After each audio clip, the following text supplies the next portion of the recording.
What a match just happening. What a match was ending. Real Madrid versus আর্সেনালের যে ম্যাচটা ছিল, Arsenal 3-0 গোলে রিয়াল মাদ্রিদকে হারিয়ে দিয়েছে আর্সেনাল নিজেদের মাঠে। এবং ইন্টার মিলান ভার্সেস বায়ার্ন মিউনিখের যে ম্যাচটা ছিল, বায়ার্ন মিউনিখ নিজেদের মাঠে তার 2-1 হেরে গিয়েছে ইন্টার মিলানের কাছে। সেকেন্ড লিগের যে ম্যাচটা আছে ইন্টার মিলান ভার্সেস বায়ার্ন মিউনিখের, ইন্টার মিলান নিজেরা ওই ম্যাচটা হোস্ট করবে ইন্টার মিলান নিজেদের মাঠে। আর্সেনাল ভার্সেস রিয়াল মাদ্রিদের যে ম্যাচটা আছে ওই ম্যাচটা রিয়াল মাদ্রিদ হোস্ট করবে নিজেদের মাঠে। রিয়াল মাদ্রিদের 3 গোল তার ডিফারেন্সে নিজেদের মাঠে ম্যাচটা হোস্ট করবে। সো তারা অনেকটা পিছিয়ে গেছে, 3 গোল তাদের হাতে 90 মিনিট সময় থাকবে।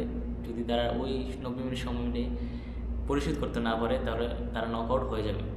সেই সেকেন্ড লিগের ম্যাচটা আছে, ওই ম্যাচটাই ডিসাইড করে দিবে প্লেয়ারদের অ্যাবিলিটি বাকি আছে, কারণ অনেকগুলি ম্যাচ তাদের লিগে বাকি আছে, কোপা দেল রের ফাইনাল বাকি আছে। ওই ম্যাচগুলি খেলার সাথে সাথে তারা যখন ইউফা চ্যাম্পিয়ন্স লিগের ম্যাচগুলি খেলে তখন অনেক প্লেয়ার ইনজুরির কারণে বাইরে চলে যায়। ওই ম্যাচটা কেয়ারফুলভাবে খেলতে হবে দুটো টিমকে, বায়ার্ন মিউনিখ এবং রিয়াল মাদ্রিদ দুটো টিমই পিছিয়ে পড়ে গেছে ফার্স্ট লিগের ম্যাচ থেকে। সেকেন্ড লিগের ম্যাচ 15 তারিখ হবে, তো ওই ম্যাচটা দেখার জন্য আপনাদেরকে আমন্ত্রণ জানালাম।